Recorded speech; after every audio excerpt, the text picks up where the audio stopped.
मिट्टी, ये मिट्टी जिससे हमारा जीवन जुड़ा है, ये मिट्टी जिसमें हम सभी पले बढ़े हैं, ये मिट्टी जो हमें अन्न देती है और इसी अन्न से हमारा स्वास्थ्य बनता है।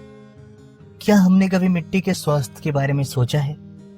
हमारे जमीन की मिट्टी में जो पोषक तत्व फर्टिलाइजर के रूप में दिया जाता है, वह परीक्षण के आधार पर देना अति आवश्यक है।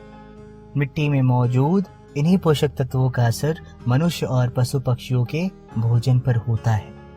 फर्टिलाइजर्स का आवश्यकता से अधिक या कम उपयोग होने पर मिट्टी के पोषक तत्वों पर असर होता है, जिसके फलस्वरूप इसका प्रतिकूल प्रभाव धरती के सभी प्राणियों पर पड़ता है। तो आइए आज हम कृषि कुंभ के अधिकारियों और किसान भाइयों के साथ सॉइल टेस्टिंग यानी मिट्टी के जांच के बारे में जानकारी प्राप्त करते हैं। मिट्टी के परीक्षण के लिए खेत की मिट्टी का ऊपरी भाग और घास फूस हटाकर 400 ग्राम का कंपोजिट सैंपल टेस्टिंग के लिए कृषि कुंभ द्वारा स्थापित जांच केंद्रों पर किसानों द्वारा भेजा जाता है। कृषि कुंभ द्वारा स्थापित जांच केंद्रों को हम मिट्टी का अस्पताल भी कह सकते हैं। जहां मिट्टी के स्वास्थ्य का परीक्षण होता है, यहाँ सबसे पहले मिट्टी का वजन होता है और आगे की जांच के लिए भेजा जाता है। तत्पश्चात DTPA के 2 भाग मिट्टी के सैंपल में मिलाए जाते हैं। इसके बाद इन सैंपल को ऑर्बिटल चेकिंग इक्वेटर पे 2 घंटे तक प्रोसेस किया जाता है। उसके बाद सेकिंग मशीन के 2 घंटे के प्रोसेस से इन सैंपलों को छाना जाता है। जो तरल पदार्थ हमें प्राप्त होता है, उसमें ही मिट्टी का पूरा पोषक तत्व रहता है।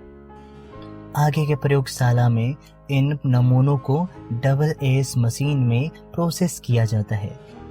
इन प्रयोगों के फलस्वरूप किसान द्वारा दी गई मिट्टी का रिपोर्ट का तैयार किया जाता है, जिसमें मिट्टी के पोषक तत्वों की सही जानकारी मिलती है।